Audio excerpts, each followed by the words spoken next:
Cá estamos para mais uma aula do meu curso Aprendendo Grego. E o que iremos aprender hoje, galera?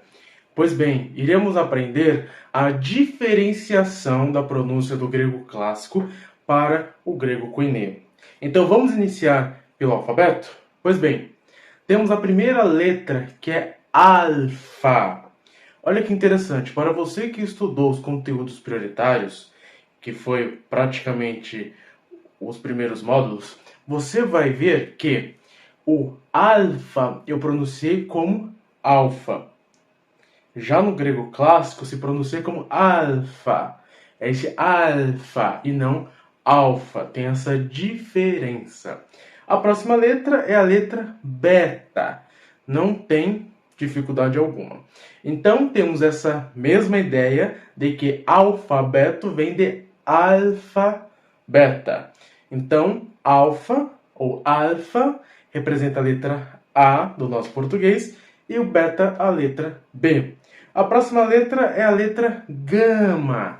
Gama de ga, ge, gi, go, gu, como gato, que representa a letra G.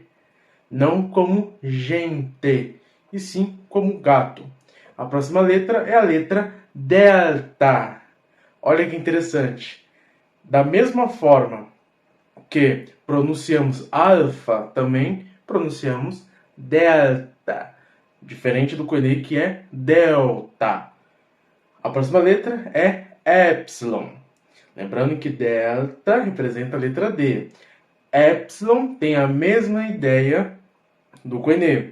Representa o E, como uma vogal breve. Então, pensem como se esse E tivesse o agudo.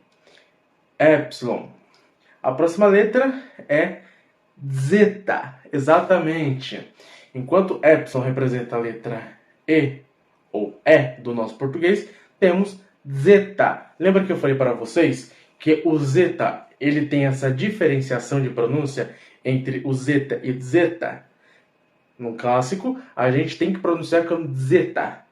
Por isso que a gente vê variações nos dialetos e também nas pronúncias de uma língua para outra. E no grego clássico a gente já encontra essa ideia de zeta e não zeta.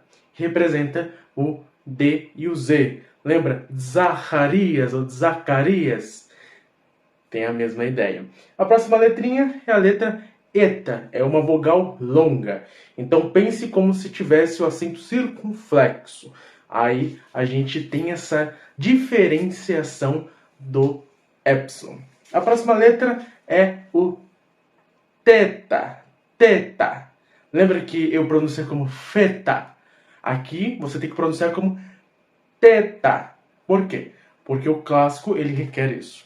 A próxima letra é iota, normal, muito parecido com o koiné, na verdade é idêntico, representa o I. E o teta, TH. Próxima letra é o capa. Capa representa o K do nosso português. E a próxima letra é o lambda.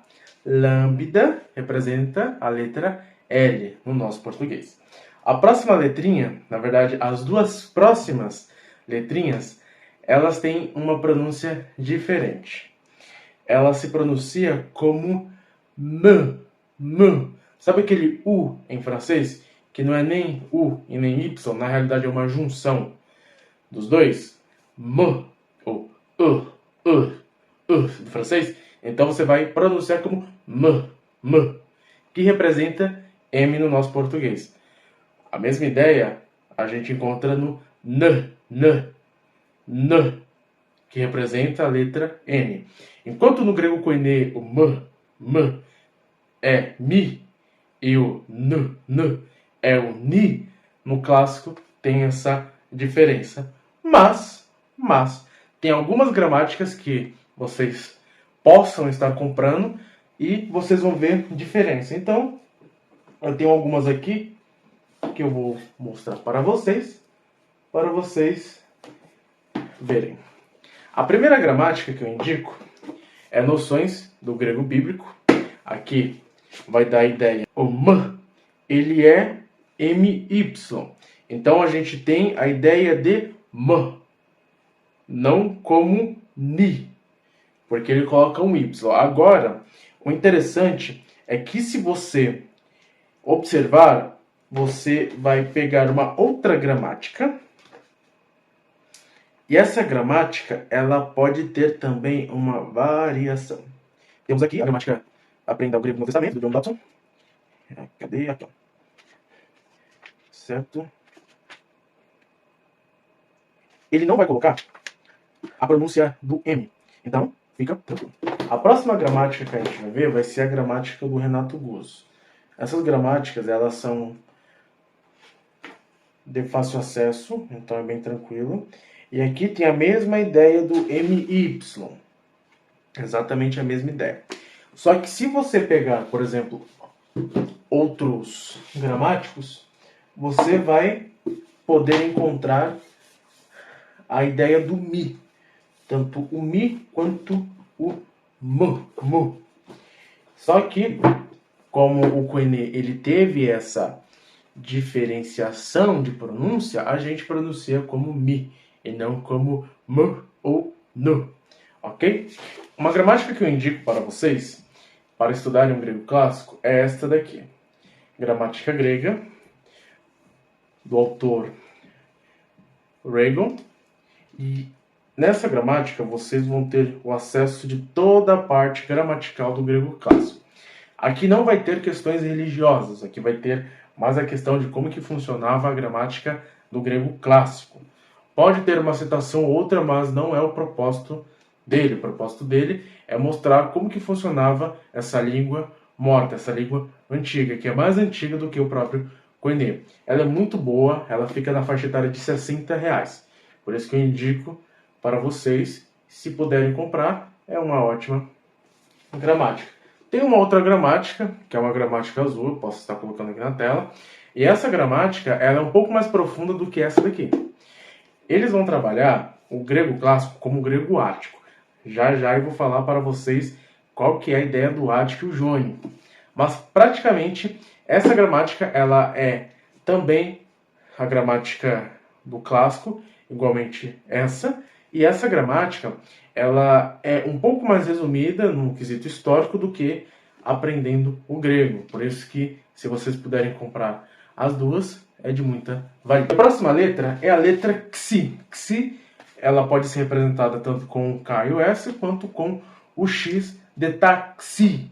Então, é bem tranquilo. É a mesma ideia do grego Koine. A próxima letra é ômicron. Ômicron representa o O, tendo a mesma ideia do epsilon, pensa no O com acento agudo, e o ômega com acento circunflexo. Bem tranquilo. A próxima letra é a letra Pi. Pi representa o P do nosso português e tem a mesma pronúncia do grego Koine. Temos então a próxima letra, Rho, Rho de rato ou de carapaça. E a próxima letra é a letra Sigma. Enquanto o Rho representa o R, Sigma representa o S, tendo aquelas forminhas do início, meio e do fim. Só para vocês lembrarem como que funciona a gramática do grego clássico. Bem tranquilo, não tem dificuldade alguma. A próxima letrinha, a letra Tau, representa o T do nosso português, e é de tatetitotu, a ideia do tio, como os nordestinos pronunciam. Até mesmo alguma parte aqui de São Paulo pronuncia-se como tio e não como tio, que é uma pronúncia um pouco mais aqui do sudeste, aqui de São Paulo, por exemplo. Tio, tia, mas é o T de teclado, de tia, consequentemente, não consequentemente. Esse chiado não tem no tal, por isso que é T bem seco. E a próxima letrinha é a letra Y. Y. Por que se pronuncia assim? Porque tem a mesma ideia do francês, aquele U do francês. Enquanto no grego Koine a gente pronuncia como Y, aqui a gente tem que pronunciar como Y. Y. Como se tivesse um R na frente. Esse R é pronunciado de forma bem sucinta. Por isso que é Y. Diferente do Y do Koine. A próxima letrinha é o Fi. Fi tem a mesma ideia do grego Koine, não tem dificuldade alguma.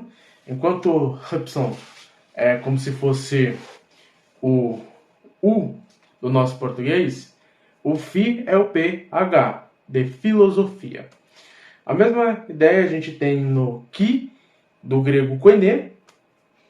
Lembram quando eu disse que o Ri ele pode ser pronunciado como Ki?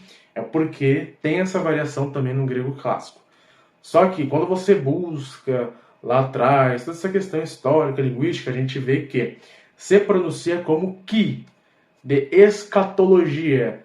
Já não tem a ver com a ideia que eu tinha mostrado para vocês de escatologia. Aí fica escatologia. Christos, já se pronuncia como Christos e não como Christos, ok? A próxima letrinha é psi, de psicologia, representa o P e S.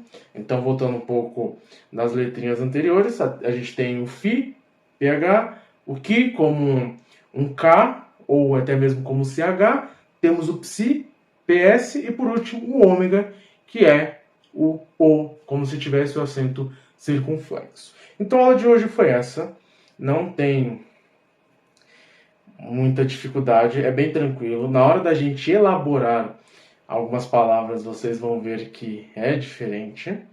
Mas eu falei para vocês que eu iria falar sobre a questão do ático e jônico. Vocês acham que eu esqueci, mas eu não esqueci. Pois bem, gente, lembram do período?